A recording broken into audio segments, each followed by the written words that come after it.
morning.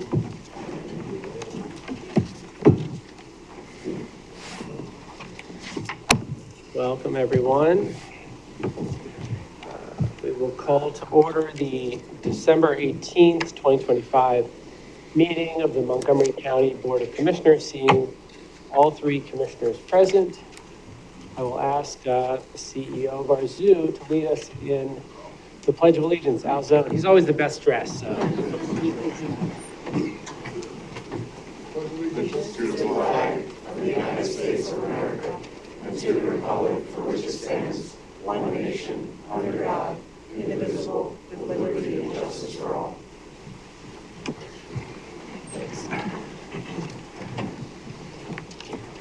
Could hardly even recognize him standing back there. You need to wear something a little bit more flashy so we can see you. Okay, great. So, good morning. Today we've got a lot of. Sorry. It's fun. Even more. Let me take that. So we've got a lot of exciting things to talk about today, and it's our last meeting of the year. I want to start with an initial update, which is on our Lansdale Transitional Housing Facility. So housing has been a priority for all three of us throughout this past year and through our first 2 years in office. Commissioner Winder and Commissioner DeBello, both of you have been instrumental in getting the Pottstown hoteling program up and running, clearing the way for the Norristown Zoning Board approval for the Norristown Transitional Housing Facility, which I know was until 1 a.m. that night, and of course, breaking ground on the Lansdale Transitional Housing Facility, which happened earlier this year.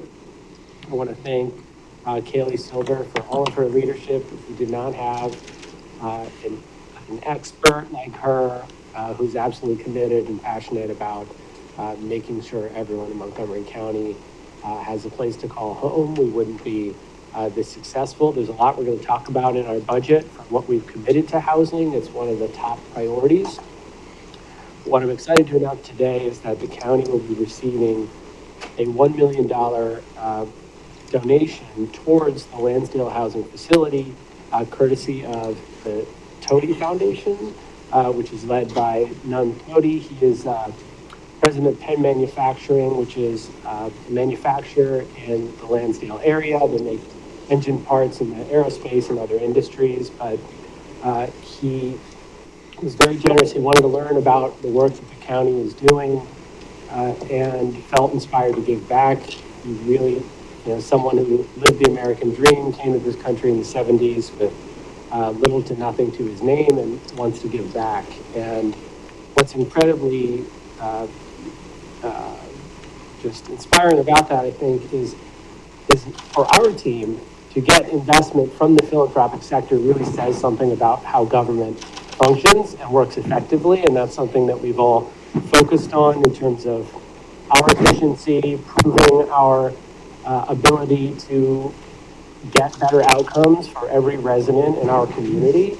And it's so much so that we're able to get philanthropic funding for government, which is something exceptional. So the facility is going to open early next year. It's going to provide 24/7 housing, 20 beds, 4 single rooms, 8 double rooms, a warming kitchen, recreation spaces, laundry, and an office space for case management. When people stay at the shelter, they're going to have support from our team and working with RHD, our partner, to make sure that they can actually get back on their feet, and whether it's finding a job or getting the healthcare access they need, working with landlords to find affordable rent. It's really going to be an exceptional facility. And so I want to thank everyone. Thank Commissioner Winder working with Lansdale and Commissioner DeBello for his commitments and all of the work and collaboration that made it possible. We're excited to open that next year. So I think it's also a really great example of how at a moment where the federal government had no budget, we didn't know what was happening. In fact, there's a potential loss of $5 million in the continuum of care funding for housing. The state government course, had a stalemate for a number of months, and we still got to advocate for housing funding there. This is really an example of how the county is stepping up, and members of the community and leaders are stepping up as well. So today we're going to be here to vote on the entirety of the budget, and Dean Dortone, our CFO, will present it in a few minutes. Before he does, just want to thank all the staff. This is the result of months and months of hard work, many meetings with department heads. All of this is something that requires deep engagement from the three of us as commissioners, and it's required deep engagement for the department heads and ensuring that we're meeting our goals as a county in terms of delivering services and trying to stretch to do everything we can with limited resources. So I think government's about compromise. We all came in with opinions about what our top priorities were, but there were certain things that we all agreed on, which was housing, mental health, substance abuse, addressing the top topics that our residents are facing. And I think you'll see that we're really proud of where we landed, and the staff can present that. So thank you again to our team. Finally, I'll have two quick announcements. One is that we're having a sustainability committee. So Davey, our sustainability officer, right over here, is going to be creating this advisory committee for her, and it's going to advise Montco on our county-wide sustainability plan in 2026. So that's the clear goal, is to create this plan. And applications will be open for this committee until close of business January 16th. So we welcome applicants from any range of backgrounds: environmental science, business and economics, any relevant disciplines. We really want to do everything we can to be good stewards of our environment for future generations. So again, that's until January 16th. Finally, tonight is the fourth night of Hanukkah. Happy Hanukkah. We've been celebrating at home with my son, and I know many of you are getting ready for Christmas. I don't know if anyone heard my guitar solo yesterday. It was 5 seconds long. But happy Kwanzaa, happy New Year, happy holidays to everyone. We had a great choir concert. So thanks again to all the employees yesterday in the courthouse. No matter what holiday you're celebrating, we wish everyone the best with their families. So thank you. Turn it over to Commissioner Winder.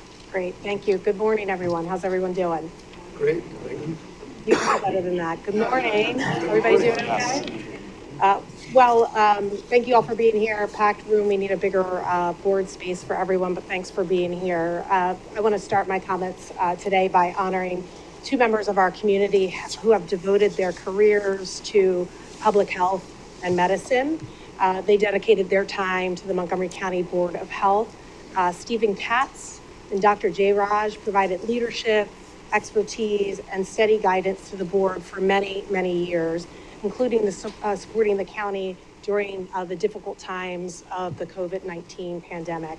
We want to publicly thank them for their hours of service to the board and to the community, and wish them well in the future. Next, earlier this week, are they here? Yeah, no, okay. Oh, there you are. Come on up. I'm sorry. I didn't know you were here. I didn't see Dr. J. Yes, he's not here. How can I miss you? Trying to dress down. Let's give Stephen a round of applause.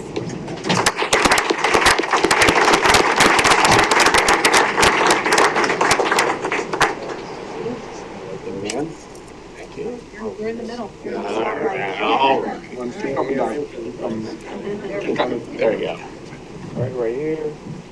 All right, 1, 2, 3. Thank you. Thanks, everyone. See ya. Happy holidays. Thank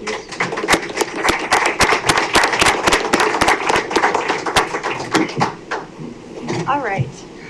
Earlier this week, we were joined with employees from Dorman Products, an auto parts manufacturer based in Hatfield, as they donated holiday gifts, home goods, and other essentials for our holiday gift drive.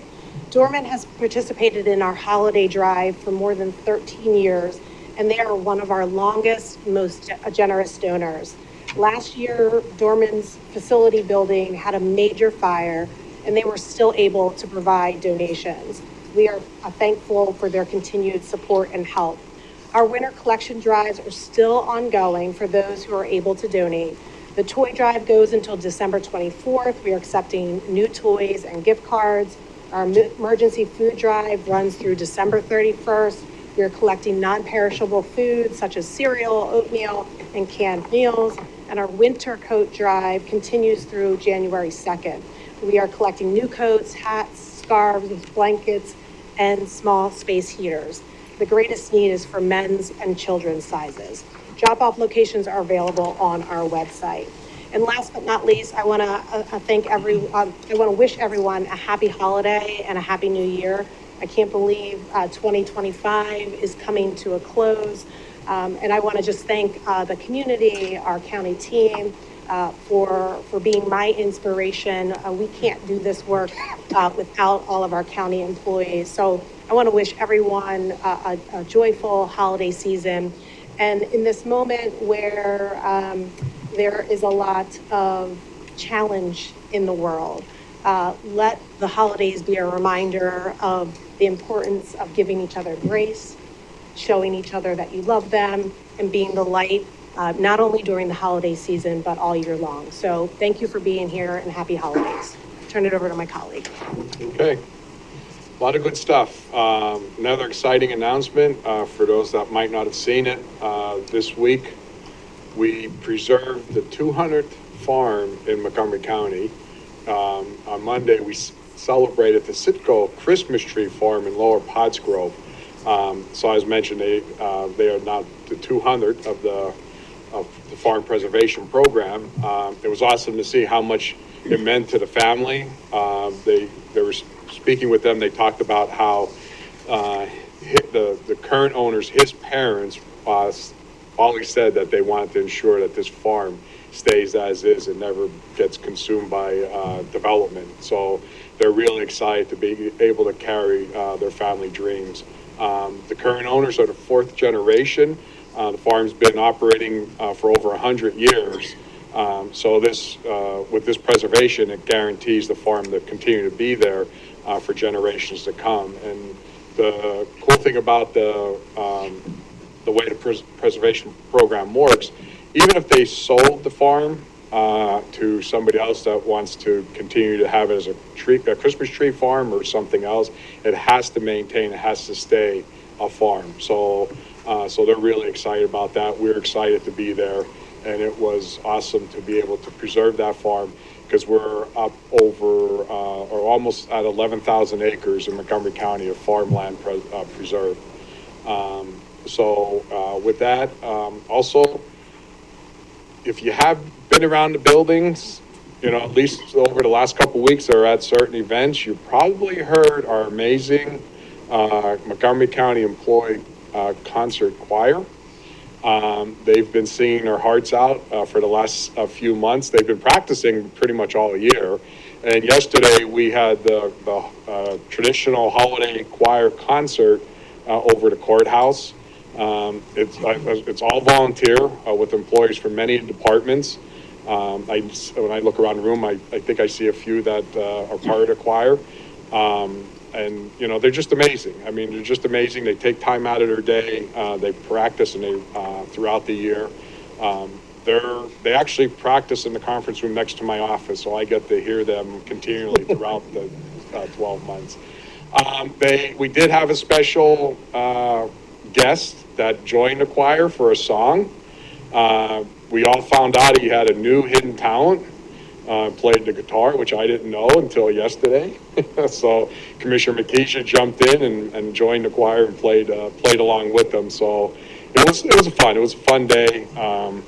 And I have now something to tease him about for a month or two, and but it's all good. So I too want to wish everyone as we come to the end of another year, as we go into the holiday season, I want to wish everyone a happy holidays, a very Merry Christmas, Enjoy your families, enjoy all the good food, and most importantly, I hope Santa's good to everyone. So, happy holidays, Merry Christmas, and we probably won't see you again, so Happy New Year as well. So thank you. And we look forward to seeing you.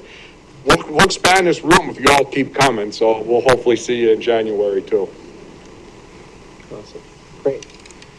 Okay, so next up, we're going to hear from Tony Brew about our Impact Award winners.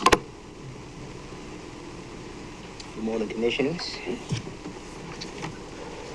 So it's my pleasure to present to you the winners of the first annual Impact Award. So when I first came to Montgomery County, I wanted to make sure that all employees felt valued and recognized. And this award is just a small way of doing that. So the Impact Award recognizes county employees who have demonstrated deep dedication to making Montgomery County the best place to live, work, learn, and visit. This year, we received many outstanding nominees, each highlight their incredible talent, commitment, and the heart of our workforce. Every nomination is deserving of recognition, but today we honor a group of people who have shown that they are dedicated as far as service, innovation, teamwork, and dedication to our community. With that being said, I would like to have Veronica Hillman stand if she is here. Oh, yeah, stand up.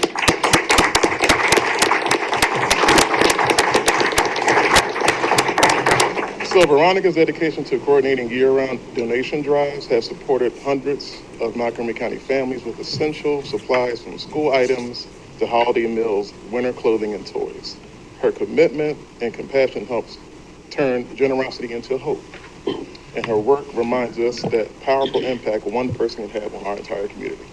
So thank you, Veronica.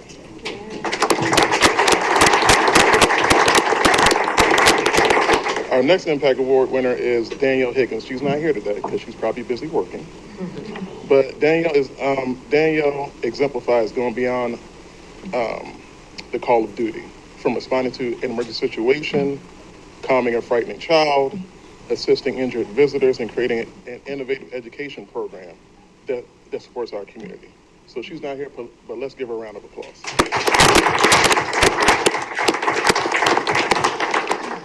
All right, next is Lisa Nowacker.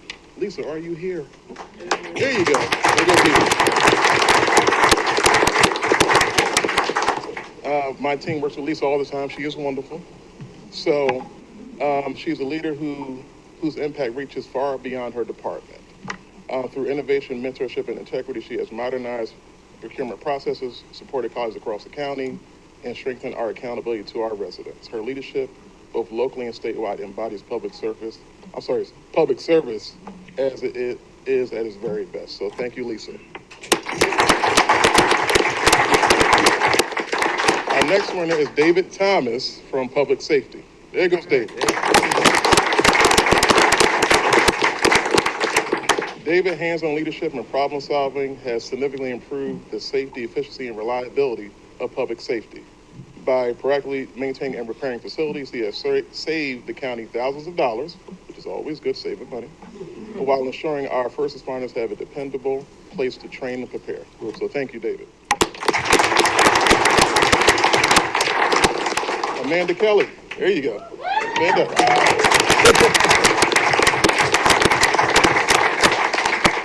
Amanda plays a critical role in behind the scenes in ensuring Montgomery County communication is clear, transparent, and effective to all residents and employees.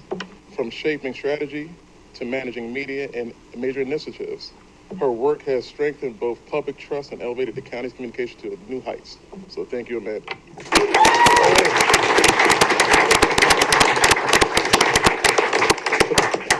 Our final Impact Award winner is Jackie Godone from my department.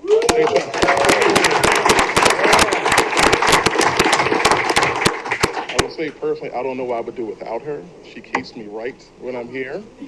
She keeps me on schedule, so I really appreciate her. But Jackie is the definition of a team player and leader. She is consistent and goes above and beyond to support our colleagues, bridge gaps, and foster collaboration across departments. Her positivity, professionalism, and dedication makes her a cornerstone of the organization and to the HR department. So thank you, Jackie. So I'd like all award winners to stand up. Go up front, we have something special for you. Okay.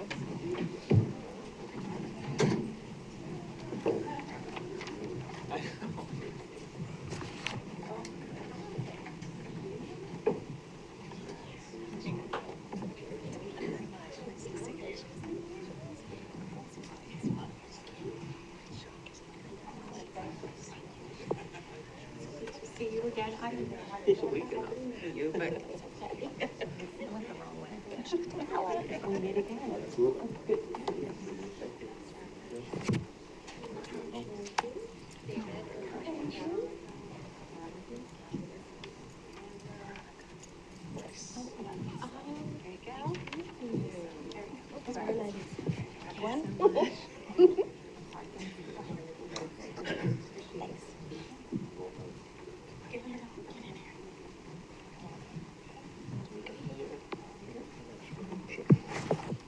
All right, one right here.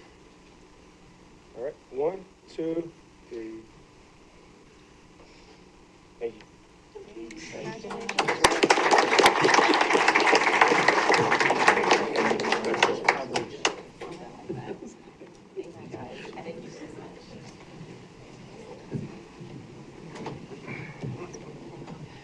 Congratulations to everyone. It's really nice to hear a glimpse of everything that's happening in the county through your stories and the extraordinary work that's being done. I'm glad we can share that with everyone. Thank you, Tony, for taking the lead on that. With that, we're going to move on to the first public comment section. Reminder, this is only comments that specifically pertain to the pending votes, resolutions, bids, RFPs, and contracts, limited to 3 minutes. I'm going to ask our solicitor to help me enforce that 3-minute rule today. This is a very long meeting, so we'll have to do that. We'll save any comments we might have for the end of the period, just because we want to get through this. So, any commenters? David Morgan. Go ahead.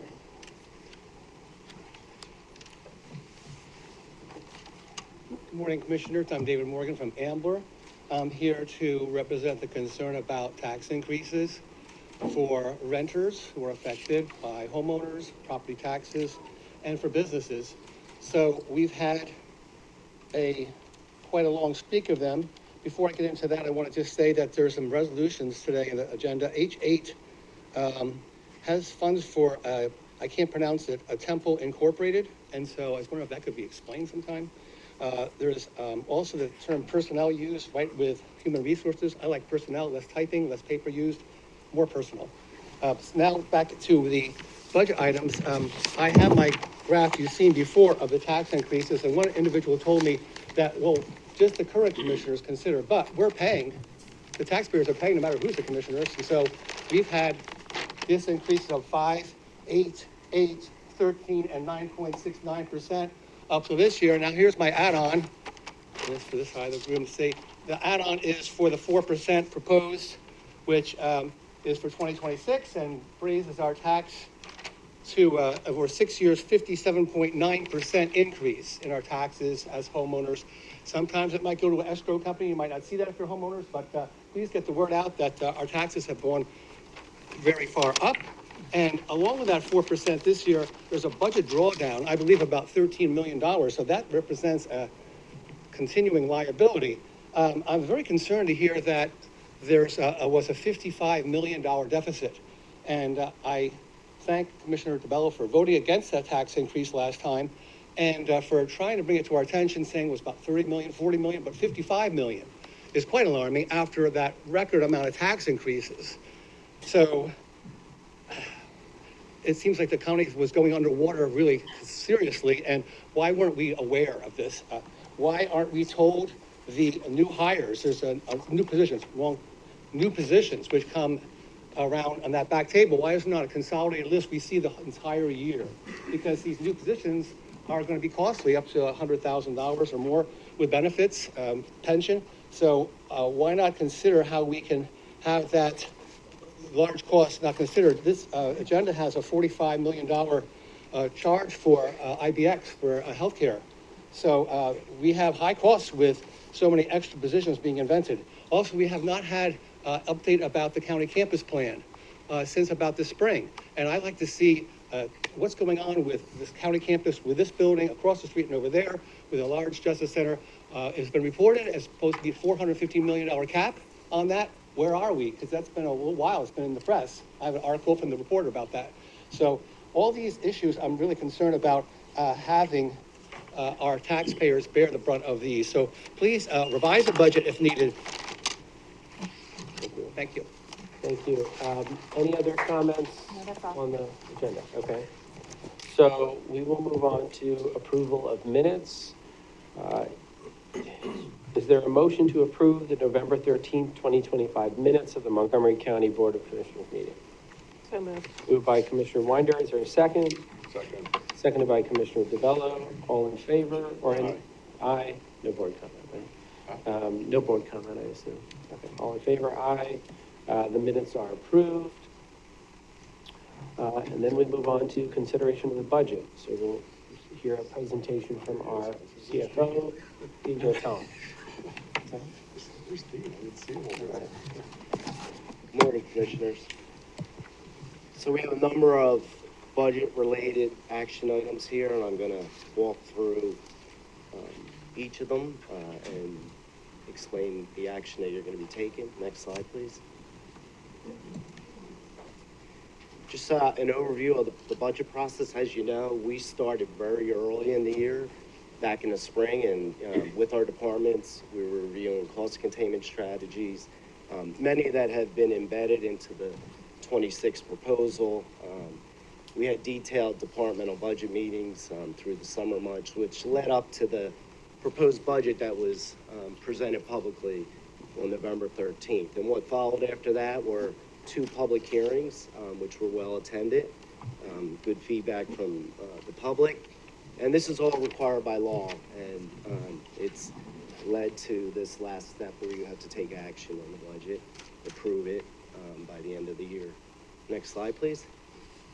So I'm going to walk through the resolutions. The first one, next slide, please, all relates to the general fund. So you're approving the new real estate millage rate, which will be set at 5.462 mils. This is approximately a 4% increase, and it'll generate $12 million of new revenue for the general fund. As you know, the general fund budget is over $600 million, so this is a small amount of money to fund the overall budget that we have. The impact on the average single-family dwelling is approximately $36 more in 2026 versus what was paid this year. Next slide, please.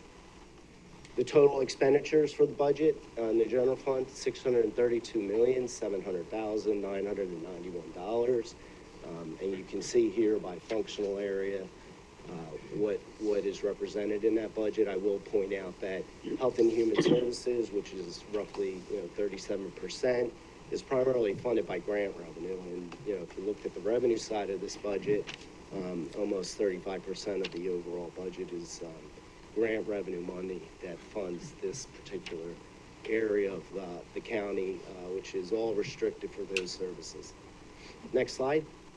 So we're going to move to the second action item. This is approval of the non-general fund operating budgets. And as you can see, they total $345,515,628. This is inclusive of all of our major operating funds.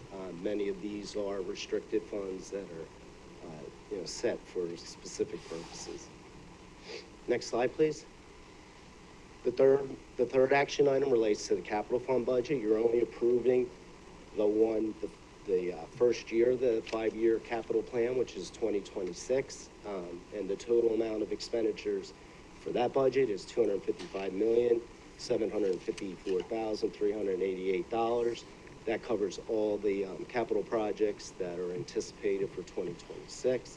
Many of them are ongoing. They're multi-year projects. Some will come online in 26 for the first time, but this is what the total budget amount will be for the capital fund. Next slide, please. So when you roll all that up, right, all the operating, the capital, the general fund, you're roughly at $1.2 billion of budget dollars that the county manages, right? And you can see 50% of that is the general fund. That's our primary operating fund. That's mainly where most of our personnel are funded from. And the other areas that you're looking at here are pretty much restricted to specific uses, like managed care solutions fund. Those funds can only be used for those services, and same with the others. Even the capital fund, that's funded by bond proceeds. That's restricted to just the capital projects that are included in the budget. Next slide, please. So moving to a final action item, this is the assignment of fund balance for a contribution to the employee pension fund. Next slide, please. What we're doing here is we're taking about $5.3 million. We're assigning it for the specific purpose of funding future pension costs. It's a safety net for us for the unknown cost increases that we may have. We find out what our annual contribution is typically in June after an actuarial evaluation is done. So we have money in the budget slotted at current levels.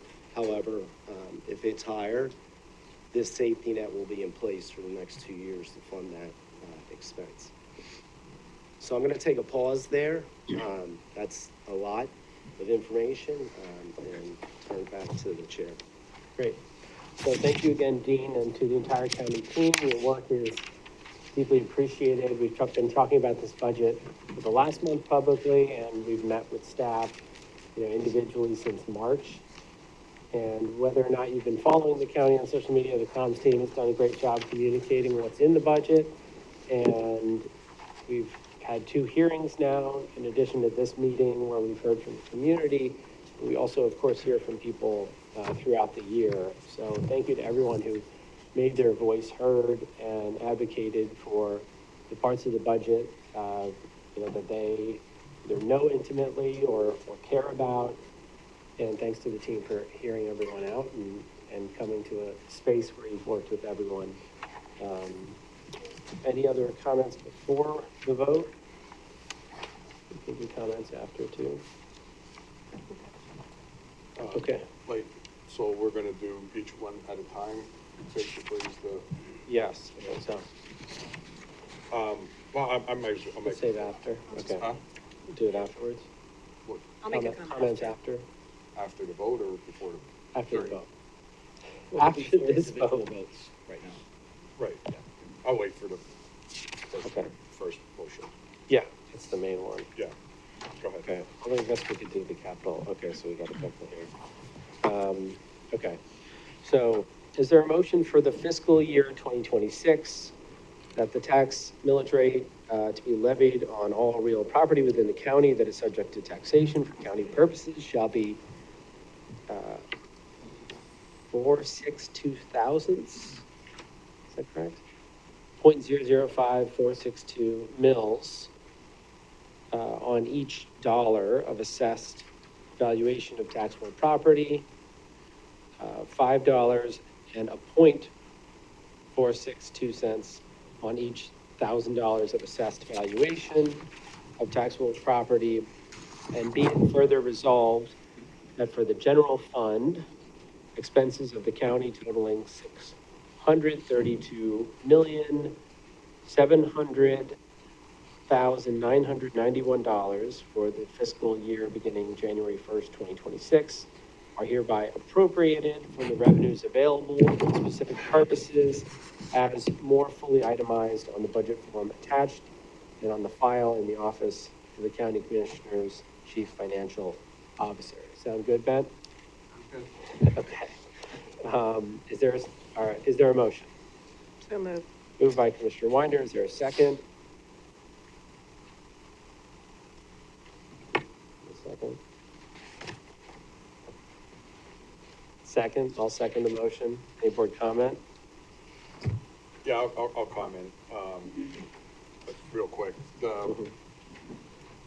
And Mr. Morgan raised up a lot of really good points as far as, where the budget has been over the last few years.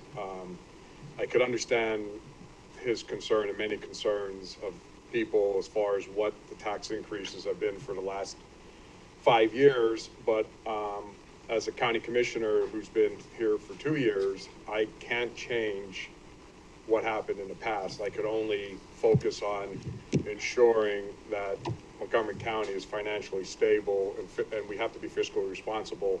But as you can see, we're a $1.2 billion operation here.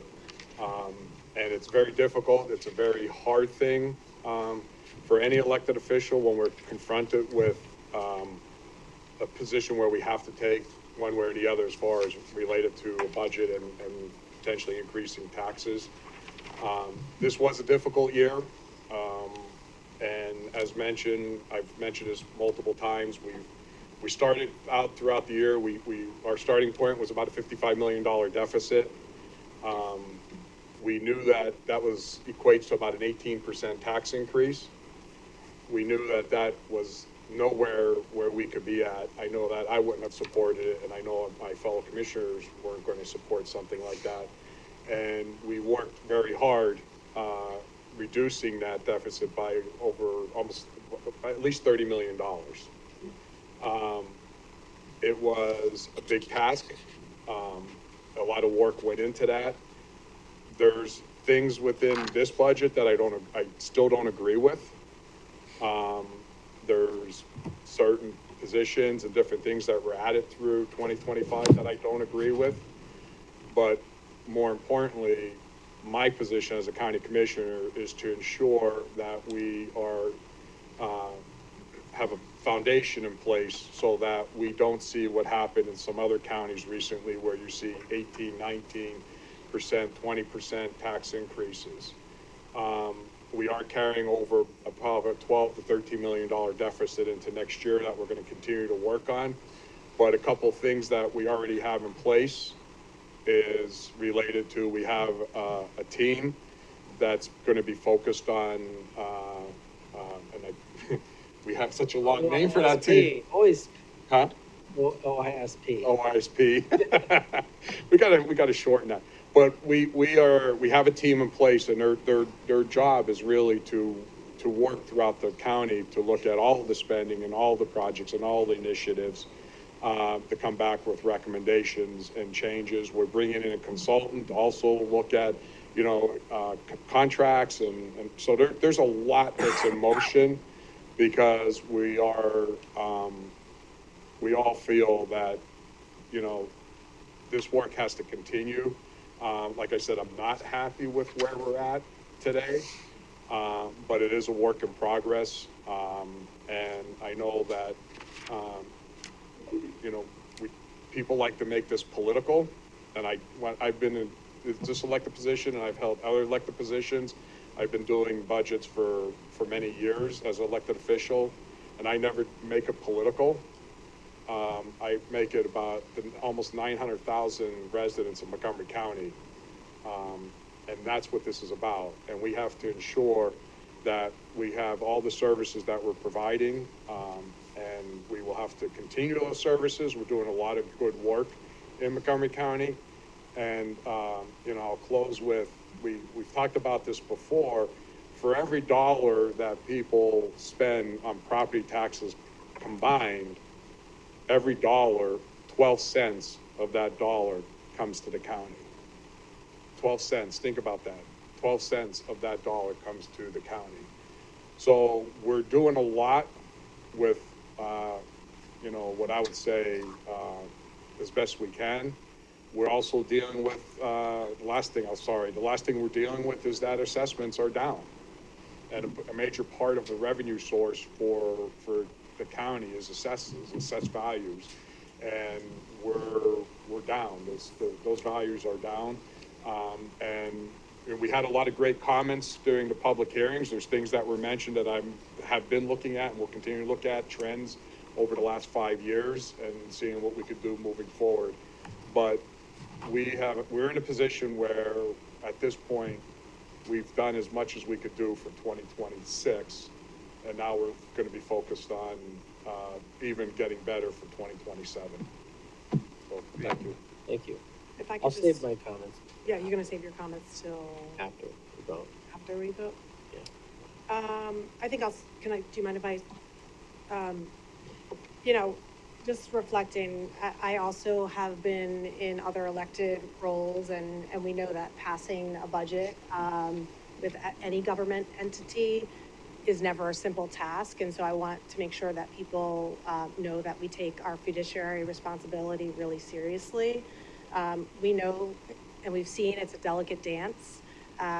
It's balancing competing priorities, listening to a wide range of voices, and just making difficult choices. We are not doing everything that we'd like to do to deliver for the residents of Montgomery County. I want to thank every participant, whether they agree with the budget or not, for just sharing their concerns. Our job is to listen to constituents, hear those concerns, and make the decision that we think is best for Montco. Appreciate our department heads, our row officers for being in this difficult dance with us. We recognize that we didn't approve everything that everyone asked for. And grateful to the residents for taking time out of your busy schedules for just voicing your concerns, but also your thankfulness for what we are delivering to the residents of Montgomery County. So what I would say is I want to thank our county team again for the work that they did, especially our Office of Innovation, Strategy, and Performance. I'll actually say it.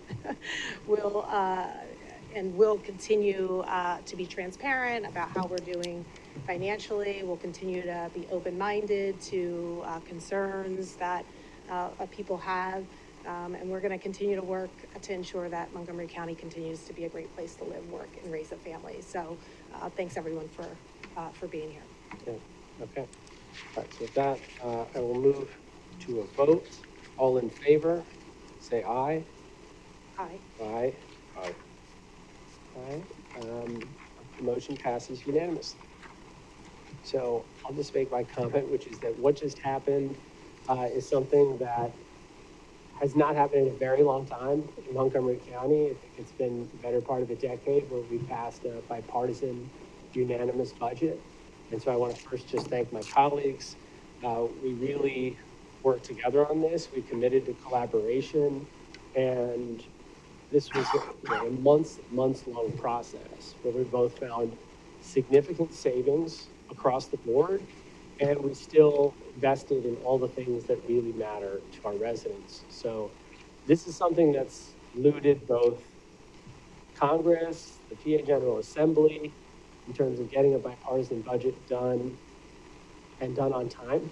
So it's really meaningful to show, I think it sends a signal to all residents that we're here working together, and we're not just here to score political points, but we're actually trying to do what's best for the county. So thank you to both my colleagues and Lee for all of the diplomacy it takes to get to this, and the whole team, Ben, Dean, everyone, Stephanie, our deputy COOs, Mira, and Tiffany.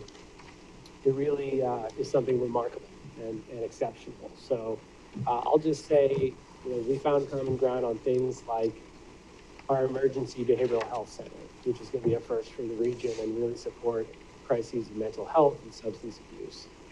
We are investing $5.3 million in housing priorities, including the shelters that I mentioned earlier, Lansdale, Norristown, and Pottstown, none of which existed before we took office. And this is something that, is not easy, but we've all done this by working together and staying focused on the issues that matter most. So we've also invested in public safety. We had a number of chiefs speak with us. We had Chief Jackson come present. This budget does have the purchase of new emergency radios for local police, firefighters, and EMS. They're going to be able to get to residents faster and more safely in emergencies. And one of the things that I really care about, one of the things that's best about Montgomery County is that we have 6,000 acres in terms of public property, or 6,000 acres of parks, trails, historic sites. 3 million people visit each year. We're going to have even more people visit next year. So we'll be well prepared for that, thanks to this budget, thanks to all the investments we've made. So I will turn it over to my colleagues for any other comments on this. You got anything? Just, no, real quick, again, I mean, you mentioned a lot of things, and, you know, we heard a lot of comments also, and, we did have a reduction in staffing as well, so, I mean, these were reductions made throughout the county, and we actually also put $15 million back into reserve that, was from 2024, because there was a surplus and there was FEMA money that came. So this is a very delicate balancing act as far as how the money is being handled and the strategies used. So none of us took this lightly, and I know that I know I can't speak for my fellow commissioners, but I'm sure they have the same type of meetings I have as well with Lee and Dean and that. And I'm already talking about 2027 and looking at the budget and already starting to look at what we can do to continue working our way to get the county on a very strong financial foundation. Thanks. Absolutely. Okay, with that, we'll move on to the next vote, which is part of the budget, which is on our non-general. Should we just go straight to the vote? Yes, Okay. So I'll ask for section 2, non-general fund. is there a motion that 9 operating budgets with expenditures noted in the budget resolution and on slide 7 of Mr. Dortone's presentation are hereby adopted, that the proper county officers are authorized and directed in accordance with county purchasing regulations to expend funds for the fiscal year 2026 within the limits set forth in the budget resolution? So moved. Moved by Commissioner DeBello, is there a second? I'll second that. Seconded by Commissioner Winder, any board comment? I think, I'm sorry, I want to make sure people understand a lot of this money is the different kind of funding sources that come into the county. This is a part of the general operating budget. Yeah, It's part of the 1.2 million that you mentioned, but what we just voted on previous is not, this is other monies that come in.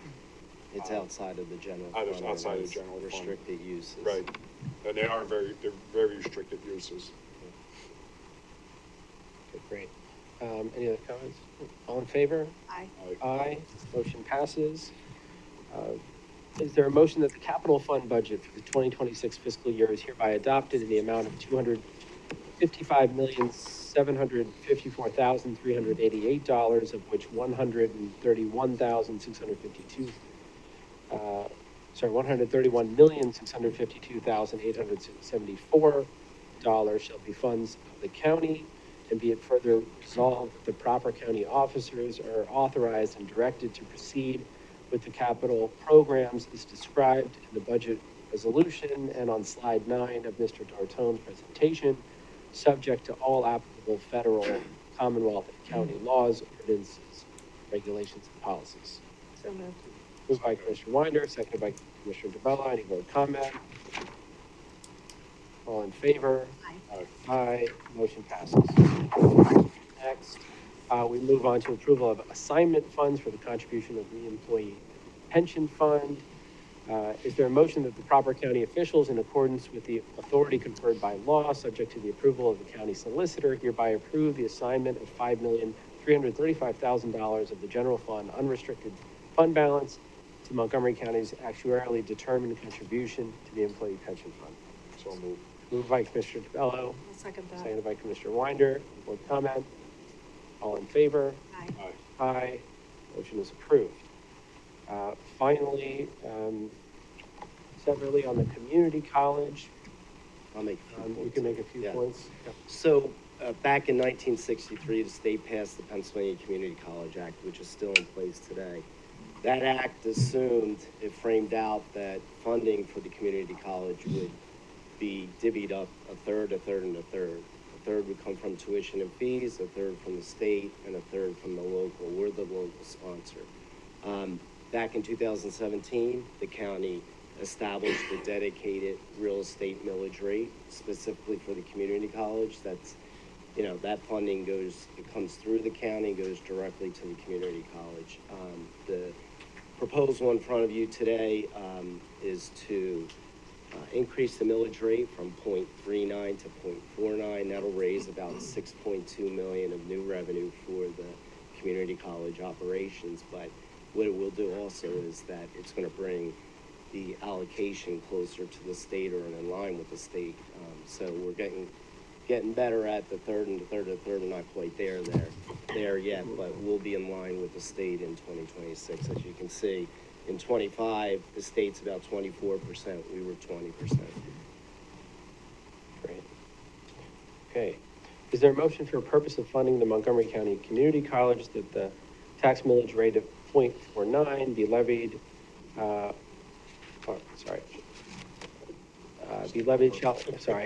tax millage rate to be levied shall be 49 hundredths mils on each dollar of assessed valuation? Is there a motion? So moved. Moved by Commissioner Winder. Is there a second? Seconded by Commissioner DeBello. Any board comment? So I just want to, real quick, again, that dollar that we showed, that when we said about, if you look at a dollar, you know, all property taxes that are levied against we're talking about 1 cent, right? If I have this correct, 1 cent of that dollar is going to Montgomery County Community College roughly, right? And it's Montgomery County Community College is the top community college in Pennsylvania, probably one of the top community colleges in the country. And we've had many presentations where President she came and talked about for every dollar spent in the county, by the county, like, was it like $9 comes back long term or something like that? So it's investment that we're making that will have a return as we continue to move forward. And it's a great asset for all our kids, anybody, because there's people of all ages go there, and it's a great asset for the county, and you know, it's something that we have to do our fair part. Great. Yeah, no, absolutely. President Esteki Perez came in and really just showed us how the community college is leading in the whole country, has been recognized, and is, you know, it's exciting to see what they're going to be able to do, you know, in the coming years. All in favor? Aye. Aye, motion passes. Thank you. Great, Thank you. Great job going through those numbers. thank you. Okay, so I will move on to resolutions. First resolution, Scott France will briefly describe on planning assistance contracts in East Greenville, Douglas, Cheltenham, and West Norton. Thank you, Commissioners, and good morning. I will be super brief. It's time of year we have renewals for our community planning assistance contracts. These contracts are typically 3 years in length, so it's a steady stream of communities dropping in and out. 35 to 37 in recent years has been the total municipalities involved with this program, which is a high water mark since I can recall the history going back to 1970. The four we have before you today are Douglas Township, East Greenville Borough, Cheltenham Township, and West Norton Township. In the interest of time, I won't go into the specifics of each, but their scopes vary somewhat to include things like revitalization plans, open space plans, walkability audits, active transportation support, zoning and saldo ordinance amendments and code updating, along with general planning services. The specific details of these contracts, I'll just read into the record. All of them begin January 1st of 2026 and run through December 31st of 2028. Douglas Township is a total amount of $86,070 with a municipal share of $43,035. East Greenville Borough, $63,118 total, municipal share of $31,559. Cheltenham Township, the total cost is $137,136 with a municipal share of $68,568. And finally, West Norton Township at $120,498 with a municipal share of $60,249. And this resolution is before you today.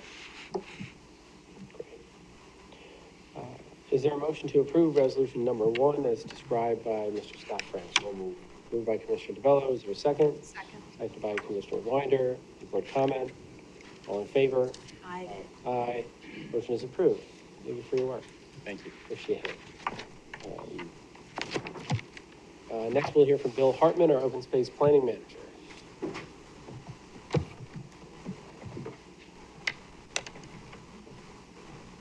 morning, Commissioners. Thank you for having me. I have a very short presentation to give to you this morning. Today, we're going to be seeking your approval of 2 Montgo Forever Green open space grants. Flip to the next slide, please. The first is a $220,000 county grant to Lower Moreland Township for the fee acquisition of a 0.43 acre parcel that's located at 2560 Fetters Mill Road, immediately adjacent to the Pennypack Creek as well as the Pennypack Trail. It will be owned and managed by the township and serve as publicly accessible passive open space. Lower Moreland is providing the required 25% match of $55,000. The second grant is a $160,000 county grant to Lower Salford Township for the fee acquisition of a 1 acre parcel located on Maple Avenue, immediately adjacent to the 39 acre Harleysville Community Center property. It will be owned and managed by the township and serve as publicly accessible passive open space with potential future trail connections to the community center's trail system as well as Maple Avenue. Lower Salford is providing the required 25% match of $40,000. The County Open Space Board unanimously recommended approval of both grants last month. An acquisition of these 2 parcels will eliminate their potential for residential development and permanently preserve them as open space for public use going forward. If you could flip to the next slide, I have a couple of maps just to give you a little context on both of these. You can see the site in Lower Salford on the left and the site up in Lower Moreland Township on the right-hand upper corner of the county map. Next slide, please. Zeroing in on the Lower Moreland project, the red polygon is the parcel that will be preserved. You can see that to the right, it's immediately adjacent to the Pennypack Trail that runs north and south in this slide with the yellow dashed line. The Pennypack Creek is the blue dotted line to the left of the red parcel, so you can see how it's sandwiched between the two. And Bernathen Borough owns property immediately to the south as well. Next slide, please. Jumping to Lower Salford, again, the red parcel is the parcel that will be acquired by Lower Salford Township. The Harleysville Community Center property that I mentioned is immediately to the east. That's 39 acres. Lower Salford also owns a parcel to the southwest of the parcel that's being acquired. That's about 2.5 acres. And you can see that the school district, the Souderton Area School District, has a 31 acre immediately to the north as well. So there's a lot of potential users and public open space that already sits around this parcel.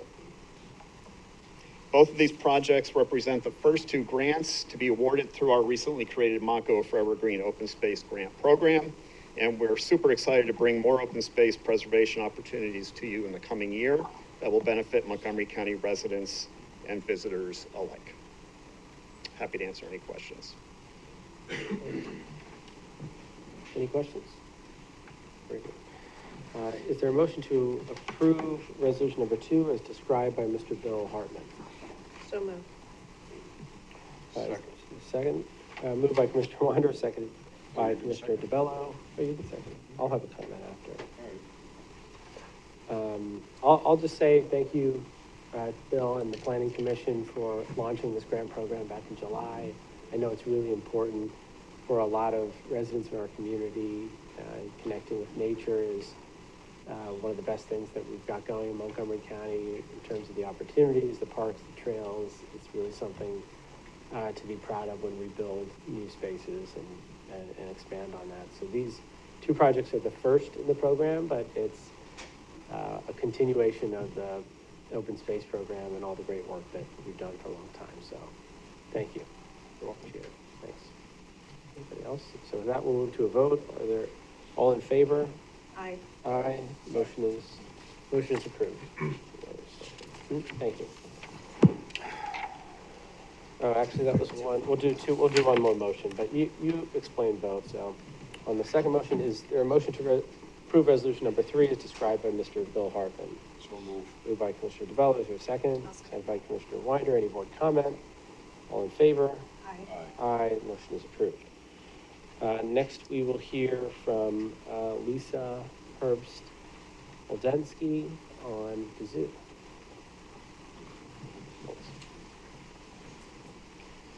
Good morning, Commissioners. I'm Lisa Herbst-Doldensky, the Assets and Infrastructure Deputy Director. Next to me is David Clifford. He is the Parks, Trails, and Historic Sites Administrator. Before you this morning is a resolution providing authorization for the county to enter into 2 lease agreements. The first is a lease agreement between the county and the Commonwealth of Pennsylvania, the Department of Conservation and Natural Resources, to lease the Norristown Farm Park located at 2500 Upper Farm Road in Norristown. The property is 720 acres, comprising of agricultural fields, meadows, wetlands, and historic structures. There are close to 300,000 visitors to the park annually. The proposed lease has a term of 35 years. The lease provides for potential reimbursement from the state for a portion of operational and capital improvement costs, up to $500,000 a year.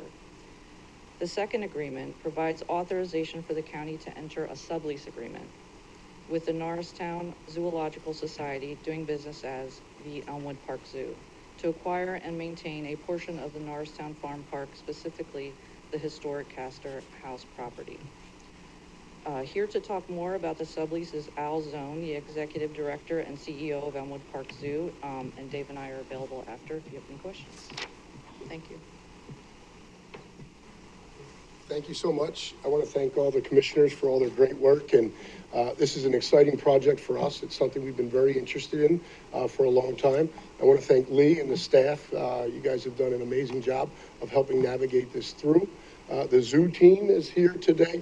Stan Husky and Eric Husky were a major part in this, along with Jen. They head up our development team and have done a great job with helping us craft this. And my president and vice president, Sharifa Howarth and Don Millard. It's been an exciting run, coming on to, I think, 15 years now at the Elmwood Park Zoo. I am born and raised in Norristown, and I tell everyone I'm Norristown before I'm in the zoo, and that means a lot. My main involvement with getting involved with the zoo is the fact that it was such a jewel here in our county, but more importantly, in Norristown, and I wanted to see that strive. In 2011, the zoo was on the verge of closure. We had about 114,000 visitors, generated about $1.4 million a year. We are well over 800,000 visitors a year. We are the most populated zoo in the state of Pennsylvania today and generating about $25 million a year. I can't thank you guys enough for your involvement in our zoo and your investment. This in particular project, if you could change the slide there, is that little orange dot there at the top.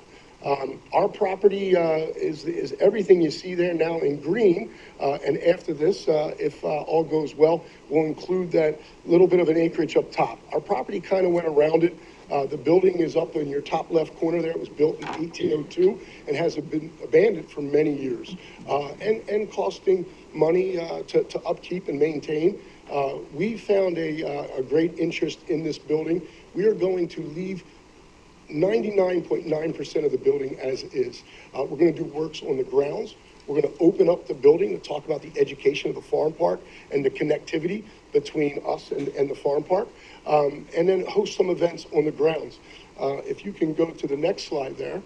Our plan is to build a greenhouse conservatory next to it to work with our students in the area to build food and browse for our animals inside the zoo and really help with education. So it's going to be a great component, allowing us to move into an area to become more sustainable and grow our own stuff there. A really cool part of this is on the other side of our campus. We're about to expand into 22 new acres. The bridge is being built as we speak. Construction hopefully will start within January when the zoo's wildlife comes to a close. But there's going to be about 9 of these acres that are free to our residents and to our community.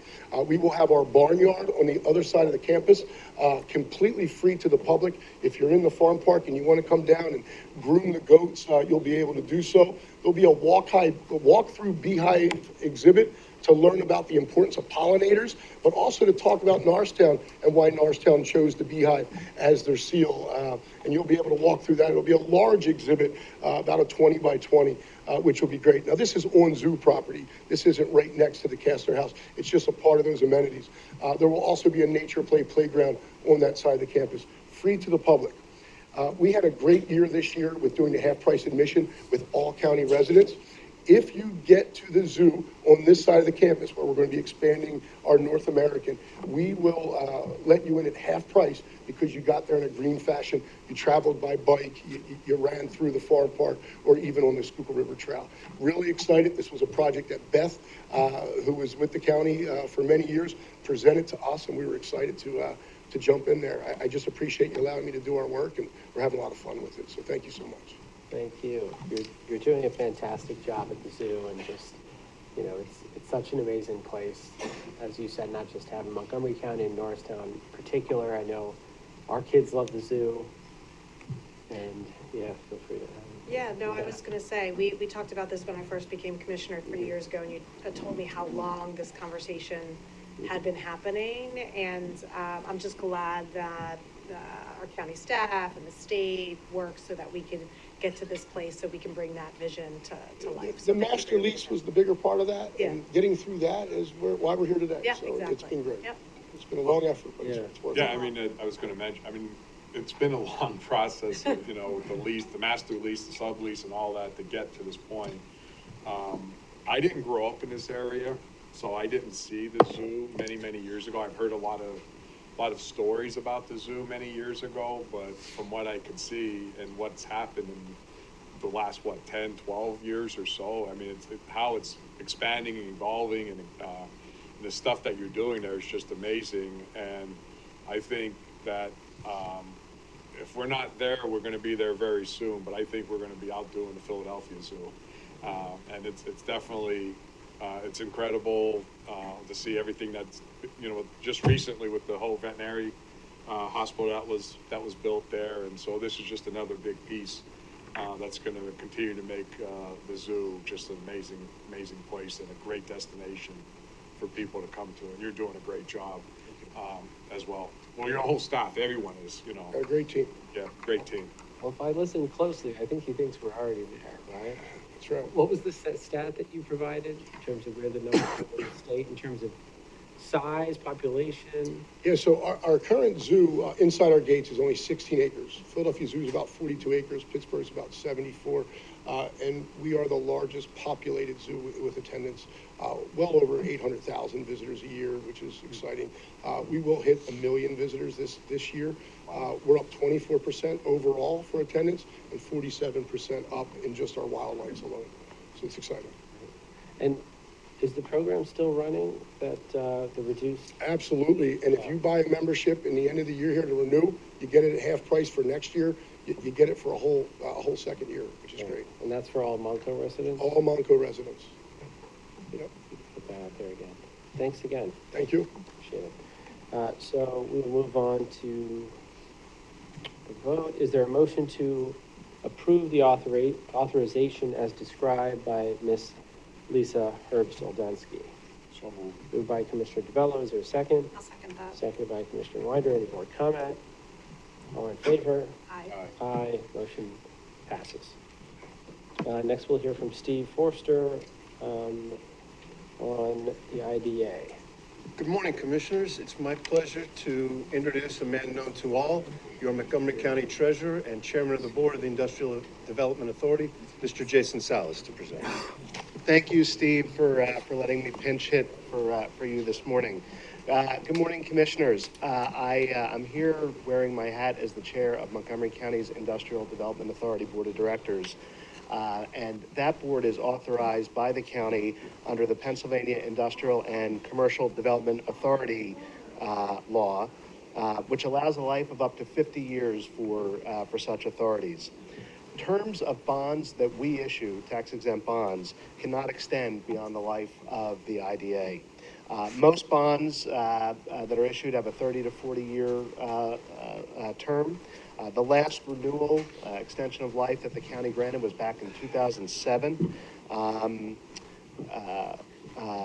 Before any of us were here, I think, in these roles. The IDA's current life expires on October 29, 2057, 50 years from that 2007 extension date, leaving it with a remaining life of less than 32 years as of this October. We have been approached by a potential substantial borrower who would like to issue a bond with a 35-year life. So that 35 years is longer than the 32 years that we currently have left in our life. So we're here today to request that you, again, extend our life for a total of 50 years, which would take us out to 2075 or 2076, depending on when the articles of incorporation get filed with the state. So I believe you have a resolution before you, and I'd respectfully ask that you consider it and approve it. Great. Any questions? Okay. Is there a resolution, is there a motion to approve resolution number 5 as described by Mr. Jason Salas? Moved by Commissioner DeBello. I'll second that. Seconded by Commissioner Winder. Any board comment? All in favor? Aye. Aye. It's approved. Thank you. Thank you. Thank you for serving on the board too. Sure. Moving on to Maureen Calder on the library. Go ahead. Thank you. You will recall that this board adopted a resolution in November authorizing the submission of a grant application to the Commonwealth for a Keystone Grant to support the revitalization of the Norristown Public Library. Specifically, the grant funds will be used for a new HVAC system and towards ensuring ADA compliance. And if the grant is awarded, the Commonwealth requires that the county affirm that it will be using the building as a public library for 50 years or the useful life of the improvements, whichever is shorter. And the resolution before you provides for that commitment. Great. Any questions? Is there a motion to approve the resolution number 6 as described by Ms. Maureen Calder?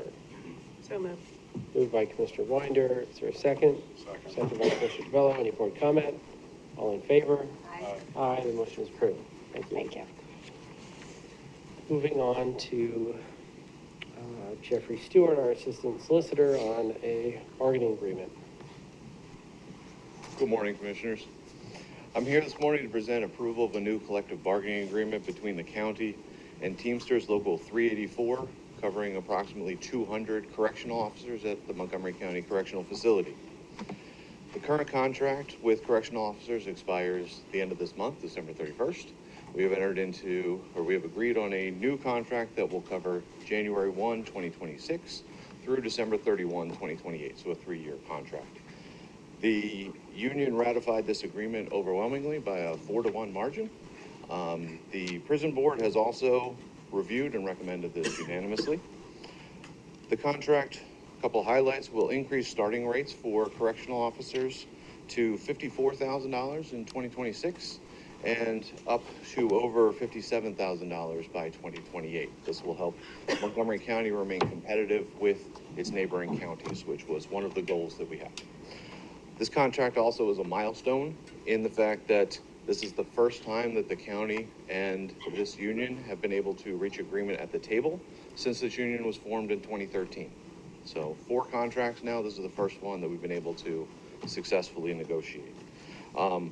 Personally, I want to thank Warden McGee for trusting me to go into negotiations with a different approach than what has been done in the past. And I also want to thank members of the negotiating team. Dean Dortone, our CFO, was part of the team, Assistant Warden Tom Berger, and County Employee Relations Manager Fran Bartusas. They all worked very hard to get this to the finish line, so I wanted to make sure that they were recognized. If you have any questions, I'm happy to answer them, but Questions? Thank you for getting it done. Thank you. Appreciate it. Is there a motion to approve resolution as described by Mr. Jeffrey Stewart, Assistant Solicitor? So moved. Moved by Commissioner Winder. Is there a second? Second. Seconded by Commissioner DeBello. Any board comment? All in favor? Aye. Aye. Motion is approved. thank you. Great. Thank you. Next up, we'll hear from Stephanie Tipton on the Barathia Cultural Learning Center.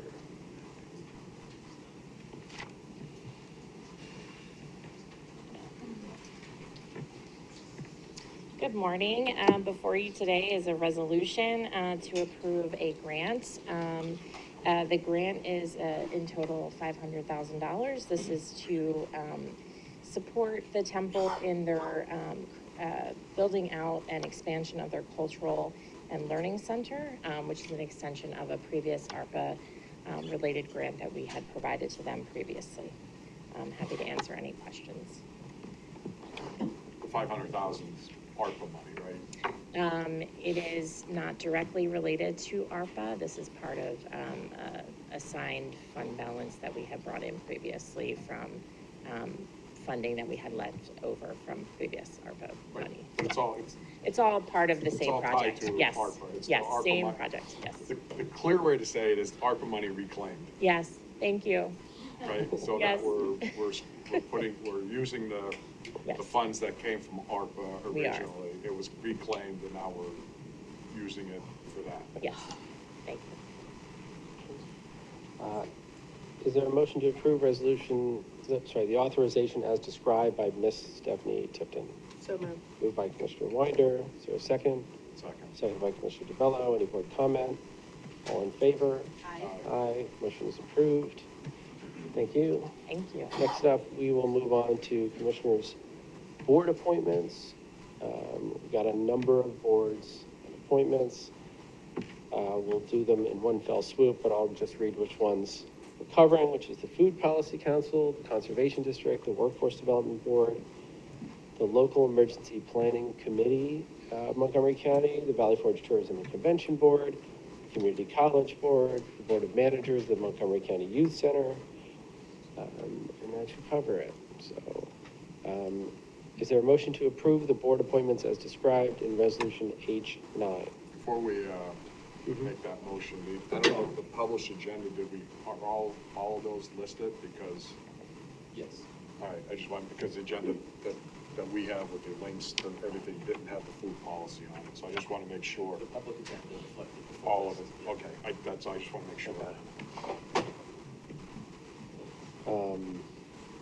So, did you get a motion? Yeah, so moved.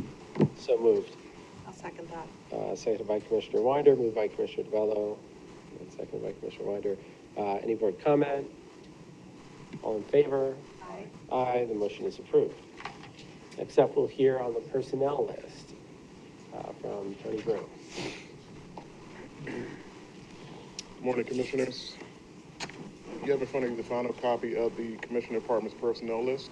It is a 3-page document dated December 17, 2025, at the time stamp of 11:31 a.m. All positions have been reviewed and accounted for your consideration. Okay, any questions? Is there a motion to approve the December 18th, 2025 personnel presentation as given by Mr. Tony Brew? So moved. Moved by Commissioner Winder, is there a second? Second. Seconded by Commissioner DeBello, any board comment? All in favor? Aye. Aye. Motion is approved. Thank you. The personnel list is approved. Next up, advertisements of bids and RFPs. Is there a motion to approve the advertisements of bids and RFPs for Montgomery County on attached Exhibit A? So moved. Moved by Commissioner Winder, is there a second? Second by Commissioner DeBello, all in favor? Aye. Aye, motion is approved. Moving on to awards of contract. Is there a motion to approve the contract awards amendments renewals for Montgomery County on attached Exhibit B? So moved. Moved by Commissioner Winder, is there a second? Second by Commissioner DeBello. I'll make one comment, I wish I had said this earlier. Item 31 is a reimbursement agreement that PennDOT has for our electric vehicle charging infrastructure. This is really exciting because it would have been very expensive for us to do with the county funds, and we're now saving $2 million by getting this through grant funding. We're going to be looking at more than 40 locations for electric vehicles, and I know many of you are excited about that. We wanted to transition our fleet, and part of the part of the way that we do that effectively is first making sure that there's chargers. So this will more than double the size of the county's EV charging infrastructure. We'll be installing phase 2 chargers, which are faster than typical at-home garage chargers, and they will be used to power the county's EV fleet and will be available to the general public at certain locations as well. And we're working with municipalities to determine some of the best locations, including trailheads, parking lots, and county-owned facilities. So reminder to our municipal partners that our planning commission also launched this EV mapping tool, which is a great resource for those who want to develop EV infrastructure in their municipality. So that's my only comment on those. Any other comments? All in favor? Aye. Aye. Motion is approved and the contracts are awarded. Moving on to the advertisement of bids and RFPs for the Southeastern PA Task Force, Exhibit C. Is there a motion to approve the advertisement of bids and RFPs for the Southeast PA Task Force? Exhibit C. Moved by Commissioner DeBello. Is there a second? I'll second. Seconded by Commissioner Winder. Any comments? All in favor? Aye. Aye. Motion is approved. And then moving on to section M, is there a motion to approve the contracts, boards amendments, renewals for Southeast PA Regional Task Force unattached exhibit E? So moved. Moved by Commissioner Winder. Is there a second? Second. Seconded by Commissioner DeBello. Any board comment? All in favor? Aye. Aye. Motion passes. We now move on to the final public comment period, which is limited to 3 minutes and is still limited to business that's germane to the county. I'll ask our solicitor to help me enforce the 3-minute rule. Any public commenters? Yes, Janine Darby.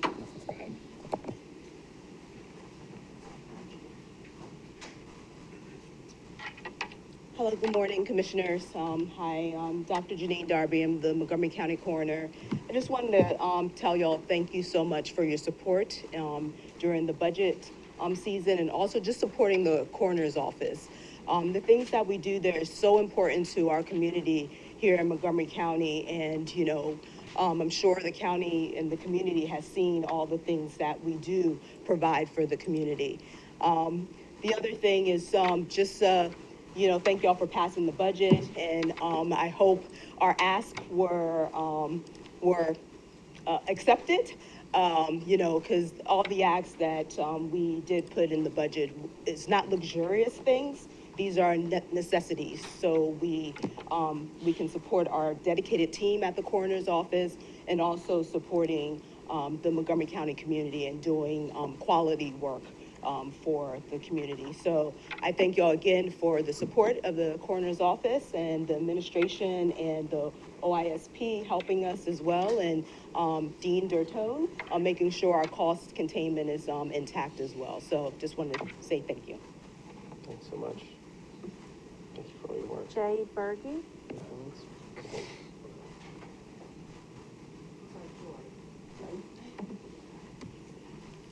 Good morning. My name is Joy Berge, and I live in Springfield Township.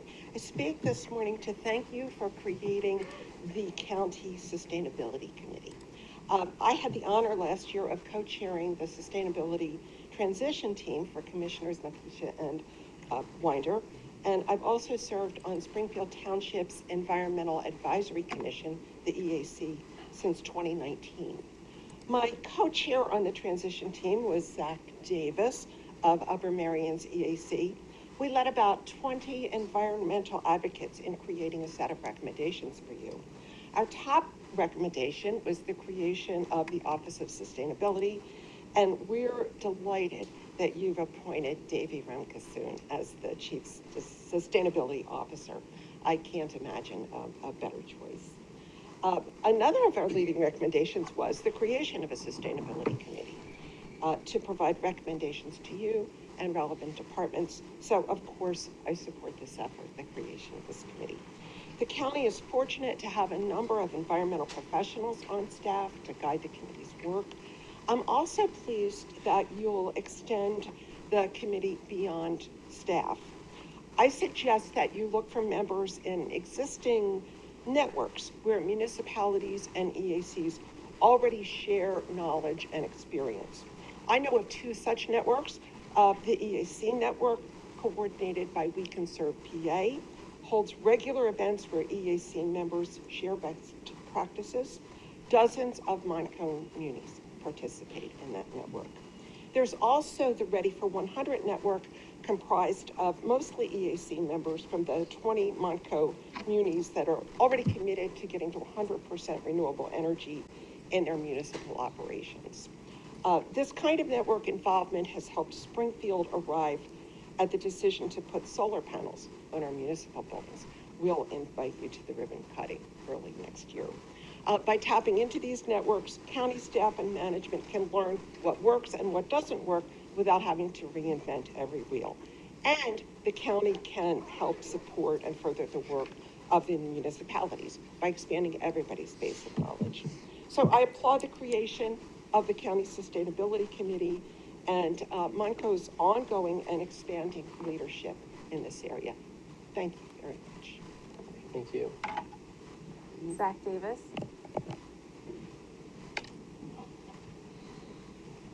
Hello, everyone. My name is Zach Davis, and I'm a resident of Upper Merion Township.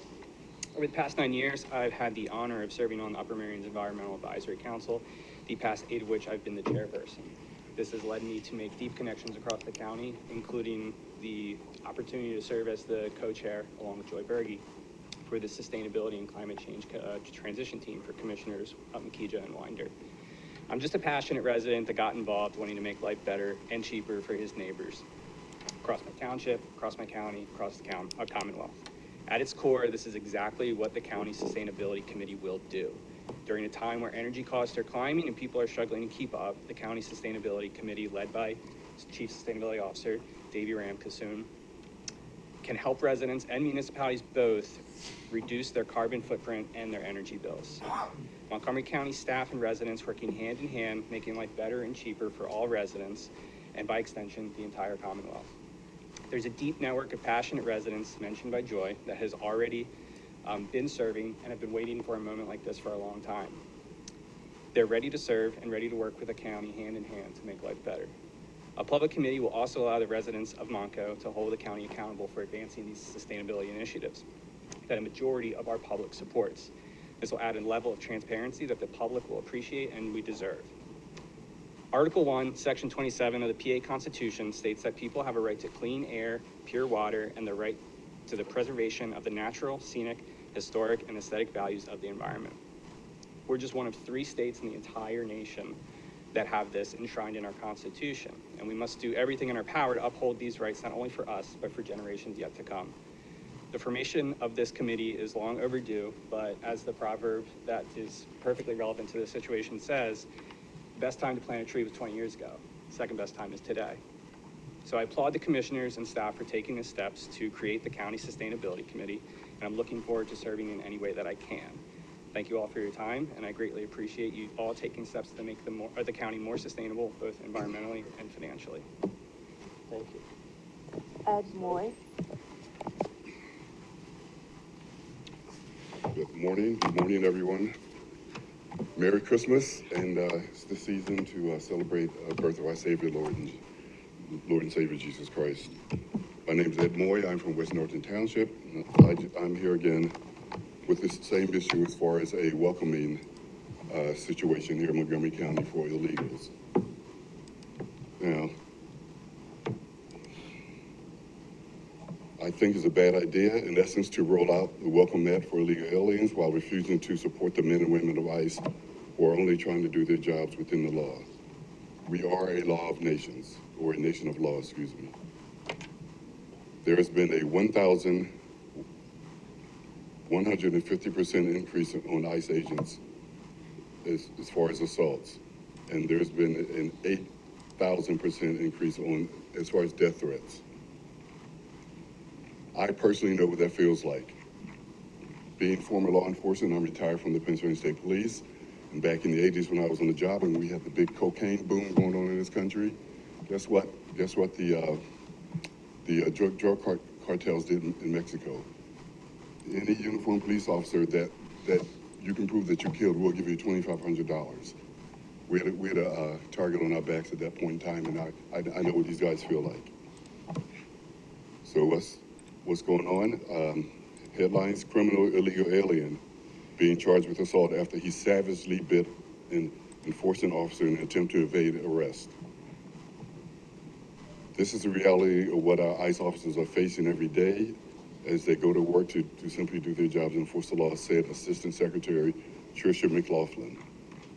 Man arrested for throwing Molotov cocktails at federal facility in brazen attempt on ICE attack. Then there's the shooting in Australia. There's the shooting here in Brown University. There's a terror plot stopped in New York for New Year's Eve, a terror plot, 4 people arrested. And to top it off, moving right along, there's an organization called a Public Interest Legal Foundation. It is an American conservative legal group based in Alexandria, Virginia, which is known for suing states and local governments to purge their voter rolls, etc.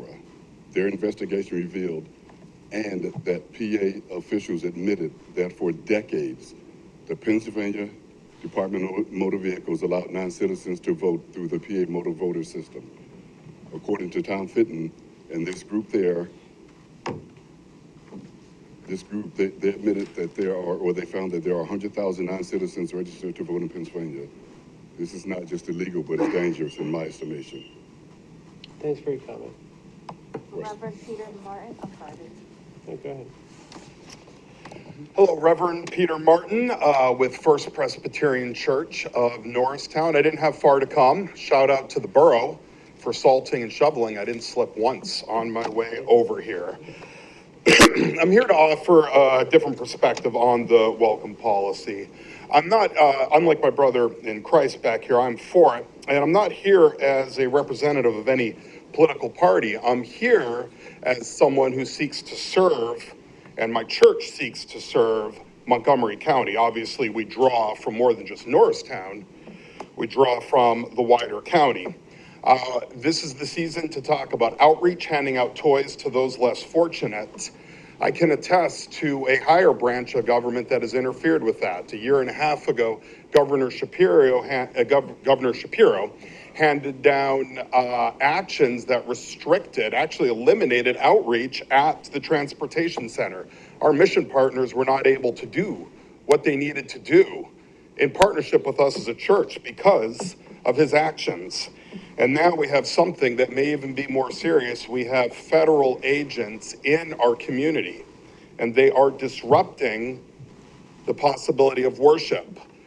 ICE agents have yet to enter a house of worship, but it does appear we are getting closer to that. And executive actions, as I've mentioned before to this group, and my only other time here, have permitted them to do that. Indeed, we talk about holiday, we talk about a season of joy, we talk about worship, but if a branch of government is interfering in county business and threatening houses of worship, well then, I don't know how much joy we have in that. Again, I can't even mention the services, ministries, and other worshiping congregations that we partner with, because this is a public comment area, so I can't even get a chance to speak for them and certainly advertise what they do. We believe in checks and balances in this government. I'm a Presbyterian. Checks and balances are a big part of what we do. We call it decently and in order. If sheriffs were interfering with our ability to do our ministry and worship, I would be going to probably people from the federal government about that. Fortunately, that is not the case. I'm talking to you here in the county to say that we have a branch of our government that has overstepped its bounds and interfered with what we are doing here as a county. The welcome policy, other people have talked about it, other people will continue to talk about it. It's specific, it's actionable, it's not saying abolish ICE, and it's not violent. You'll be hearing more from them in the future about it, but I'm coming to you as a fellow partner in serving this community. Please come alongside us to serve the community of Norristown. Don't let the federal government interfere with it. Thank you. David Morgan.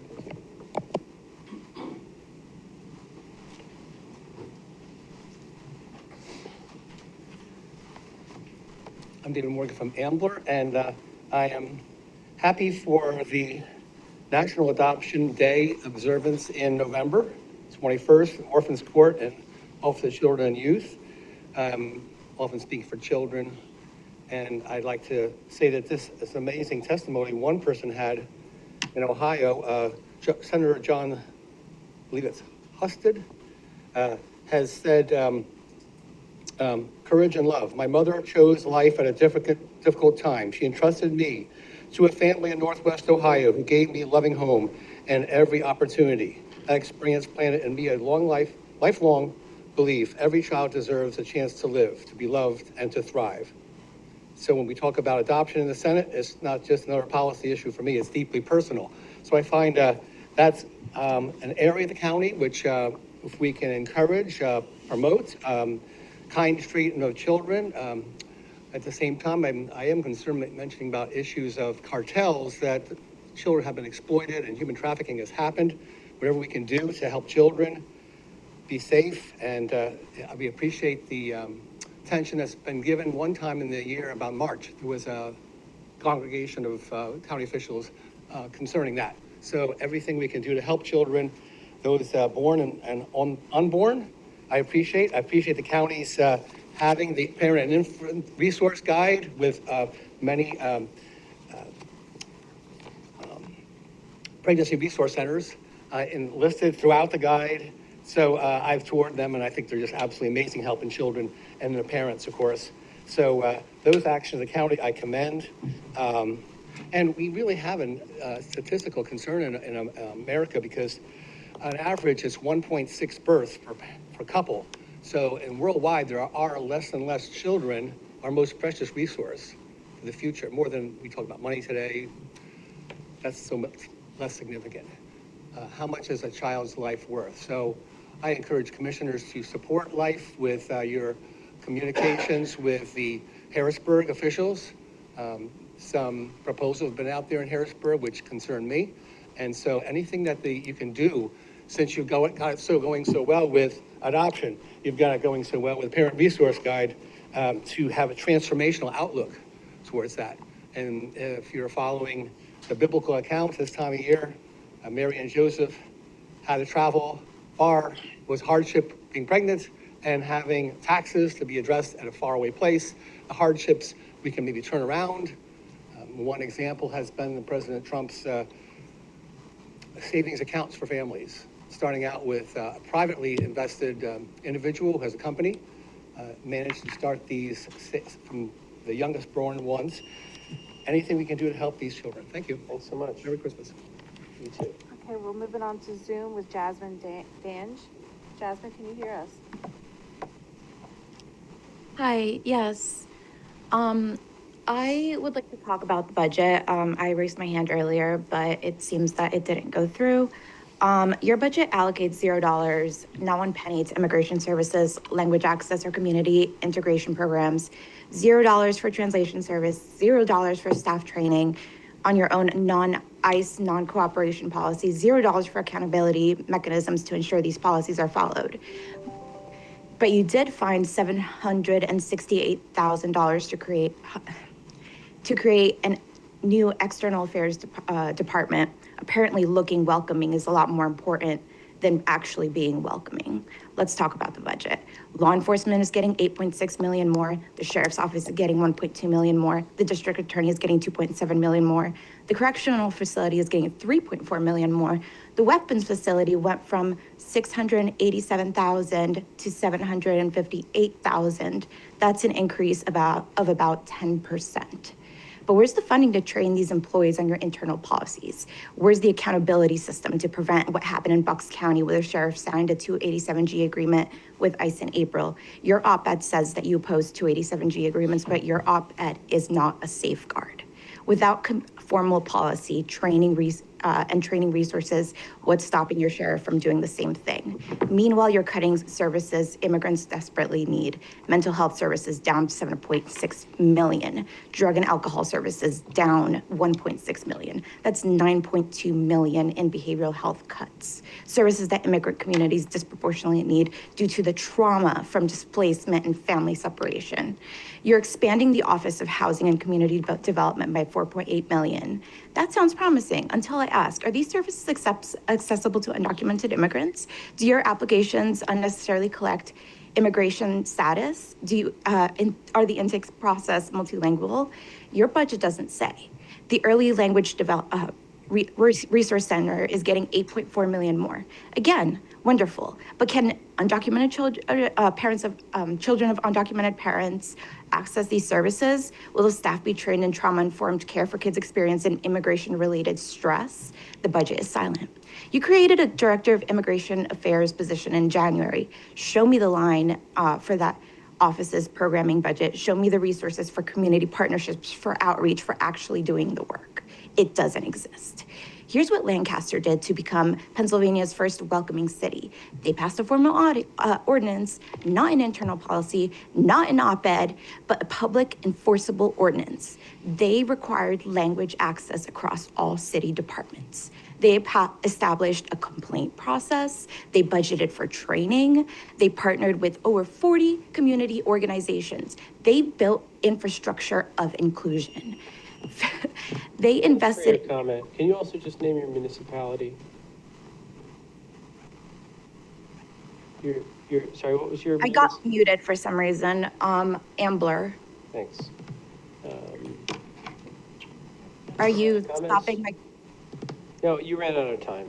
Thank you. Okay, great. Yeah, and I think there's a lot in the budget that is not in a line item, including plenty of translation services and supports for immigrant communities. So you can look deeper. Feel free to meet with our Director of Immigrant Affairs, who's doing a fantastic job. And I've emailed actually multiple times, and I have repeatedly. Comment period's over, but we'll get your information. I'd be glad to make sure you connect with our Director of Immigrant Affairs. But she's working with public safety. She's working with Health and Human Services, making sure every department is accessible to every resident, and I think is doing a fantastic job. And I need to underscore this again, but we don't enact policies to enforce a negative, right? We couldn't enact a resolution that says we're never going to do this bad thing that nobody supports, but we would spend all day passing those resolutions. So I think, I'm really proud of the work that we've done to support immigrant communities in Montgomery County. It extends, to real funding, to training, to support for Nellie and her office. And I think there are very few counties that can say they've done anything close to Monco. Anything else? That's it. Okay. With that, closing commissioner comments, I'll just say thank you again to my colleagues. I think this has been, a long budget process, and we should be extremely proud that for the first time in 7 years, we're passing a bipartisan budget. We worked together to find serious savings across the board through the Office of Innovation, Strategy, and Performance, but also just today we got a $2 million grant for EV infrastructure. We got the philanthropic donation. There are things that are happening to make sure that we are doing more with the resources we have and serving our residents effectively. And I am, absolutely confident that there's no other county where people are getting more bang for their buck in terms of what they're putting in taxes and what they're getting in services. And especially going into next year, we mentioned this, but the investment in parks and trails and the kinds of spaces that people are going to enjoy, both as visitors and they'll come back, but also all of our residents, that's going to be really special. So thanks again to the whole team for making it happen. Thanks again, Lee, for enduring the back and forth and presenting to each of us individually. And yeah, this is a great way to end the year. So we've been here long enough, but it has been, it's been a challenging year, right? But in spite of all of those challenges, we continue to focus on making Monco great. And I think some of the highlights are a reflection of that. And we couldn't do any of this work without our county team. So I'm glad looking forward to putting 2025 behind us and continuing to do things that challenge the status quo, that innovate the way that government works for people, and continue to make Monco proud. So thanks to my colleagues, the whole leadership team couldn't do this work without you. Comments? As Commissioner Weiner said, it was a challenging year. A lot of hard decisions had to be made. Things that we may not all agree on, but we knew we had to get to a certain point. I want to thank Mr. Morgan for being vigilant, coming to the meetings and asking your questions about the budget. Each meeting, I really appreciate that. I would wish and hope more people would come and ask, because it's a very complicated budget. There's a lot going on.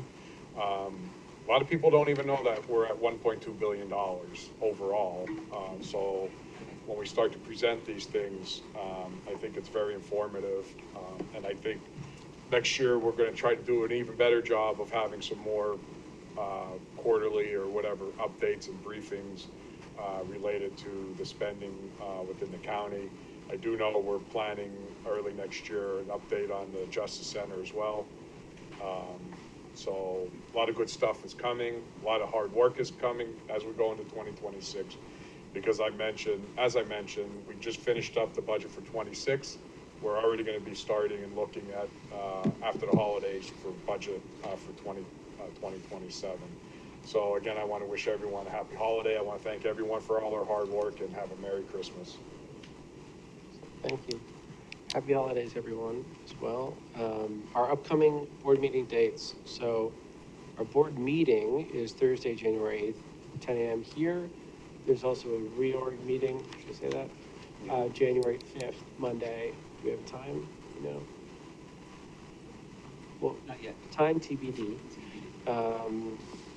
But that'll also be here in the boardroom. And with that, is there a motion to adjourn the December 18th, 2025 meeting of the Montgomery County Board of Commissioners? So moved.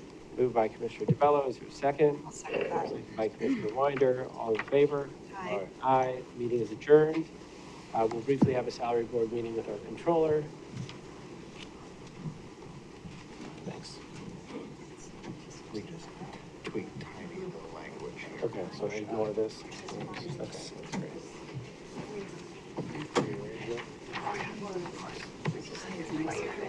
Good to see you. Message Your name, Lower Moreland Township. I appreciate that. Happy holidays. Clearly makes clear. Yeah, good for your service. Amazing job. You ready for the holidays? Motion because yes, so we're just making clear that. It's even better when it's yeah. I appreciate it. Thank you very much. Thanks so much. Thank you so much. How you doing? Nice to see you. Okay, good. No, I'm glad. Well, we got 1 minute. I went over it with I know, I get it. How are you?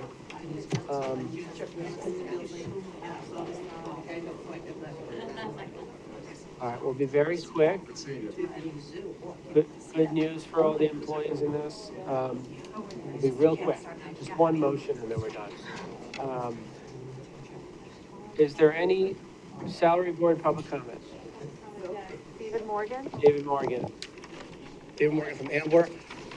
Regarding the new positions, I do have this morning's new position paper from the desk over there. If they could be cumulative in terms of the cost, this is where I see it going last budget, and so might have again the $55 million problem that could develop. So this was just the positions from last January, one meeting happened, and some of them I really wonder if you're accounting them how effective they are. Perhaps they're saving money. Perhaps these are like sustainability, but we'll be saving us a lot of things. We have things like policy and assistant director of policy and intergovernmental affairs,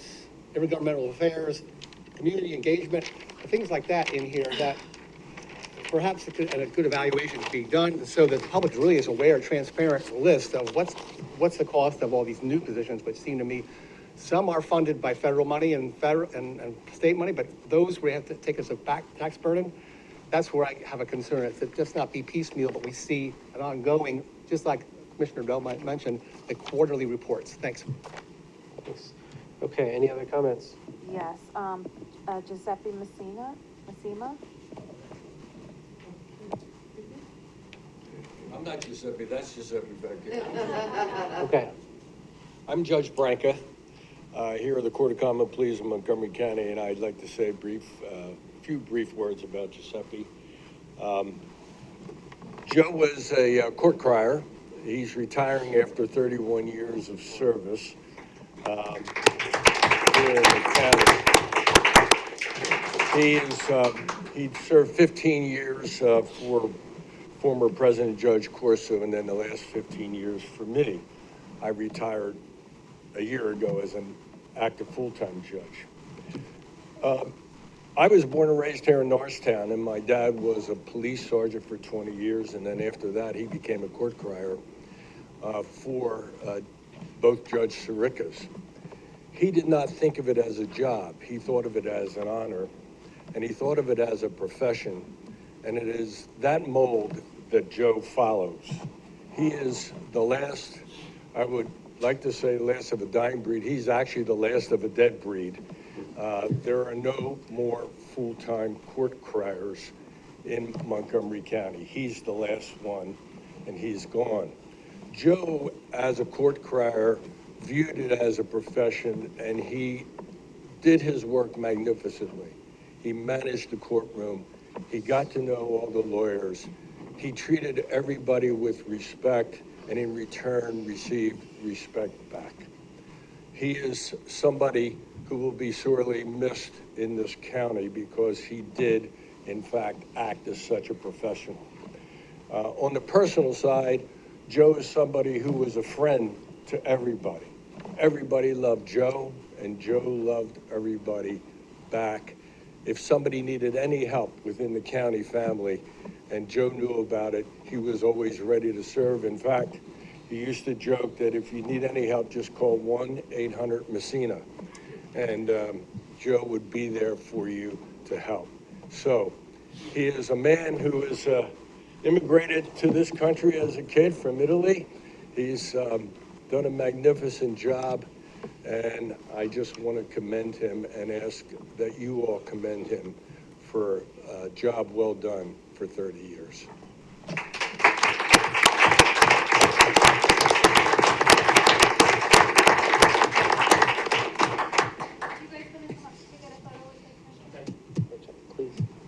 Well, that's going to be extremely hard to top, but I 31 years, that's awesome.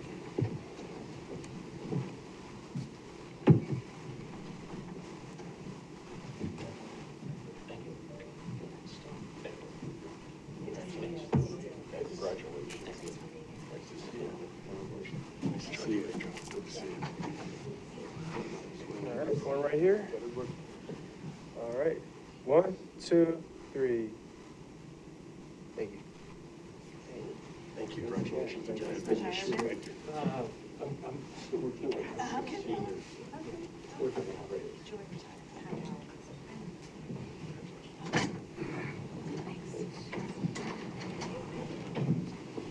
All right, any other comments?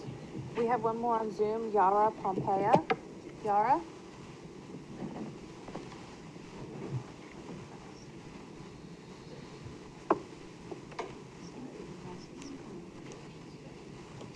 Yara, can you hear us? Hello, can you hear me? Yes. Okay, sorry. My comment was for the public comment before the salary board, but I guess they didn't see my hand raised. But hello, commissioners. My name is Yara Pompeya. I'm the administratrix of my father, Darrell Alston's estate. He was a Montgomery County resident who lived in Norristown. As the county moves forward under the approved budget, I want to raise concerns about how Montgomery County funded public safety departments coordinate and follow through when jurisdiction and responsibilities overlap.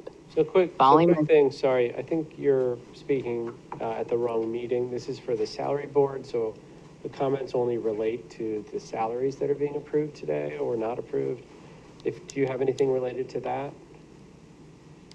They didn't, I guess someone missed my hand for the last one. I've been trying to reach to them, and then they added my name to this list. Do you want to say anything, Gabby, or? We can take your comment in writing, but it's for a separate meeting. Okay. Thanks so much. Okay. So we will hear from Mr. Tony Brew, our Chief Human Resources Officer, on the salary board. Good afternoon, members of the Salary Board. You should have in front of you the final copy of the Salary Board list. It is a 5-page document dated December 17th, 2025 with a timestamp of 11:31 a.m. All positions have been approved and accounted for your consideration. Okay. Is there a motion to approve the December 18th, 2025 Salary Board presentation as given by Mr. Tony Brew, Chief Human Resources Officer? So moved. Moved by Commissioner Winder. Is there a second? Second. Seconded by Controller Hart. Any board comment? I'll just make a quick comment. The position that Mr. Morgan's referring to with this agenda is a grant-funded position. So it's required, associated to the grant, that we have to hire that individual. But also, as per your other comment, I might as well say it now, with Anthony coming on board as our new director of HR, is that your title? Or Chief Human Chief Resource Human, Officer. yeah, can't keep track of it. But he's doing an amazing job, and he's looking at a lot of different ways for us to really look at a lot of positions and performance management and all that. So yes, there's a lot of your suggestions, Anthony is definitely looking at and going to be making recommendations.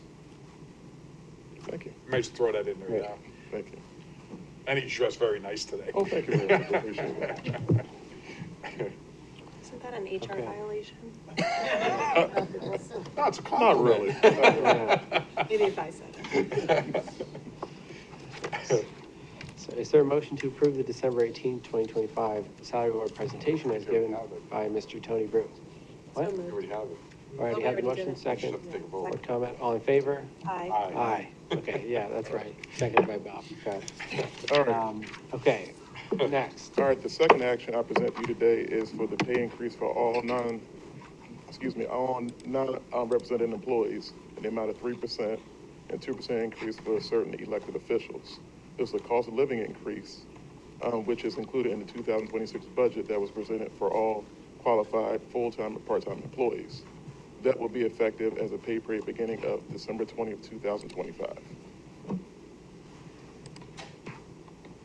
Is there a motion that effective December 20th, 2025, except as restricted by statute or otherwise by Resolution 22-SM.1, relating to the salaries of certain elected officials, a pay increase of 3% be granted to all qualified full-time and part-time employees? Be it further resolved that pursuant to Resolution 22-SM.1, a pay increase of 2% be granted to county officers as set forth therein. Is there a motion? So moved. Moved by Commissioner Winder. Is there a second?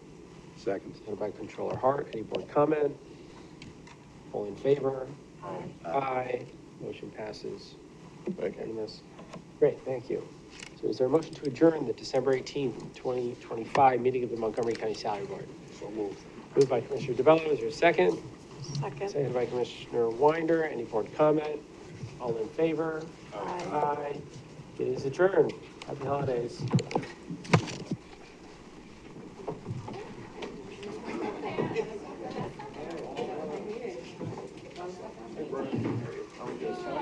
Good, how are you?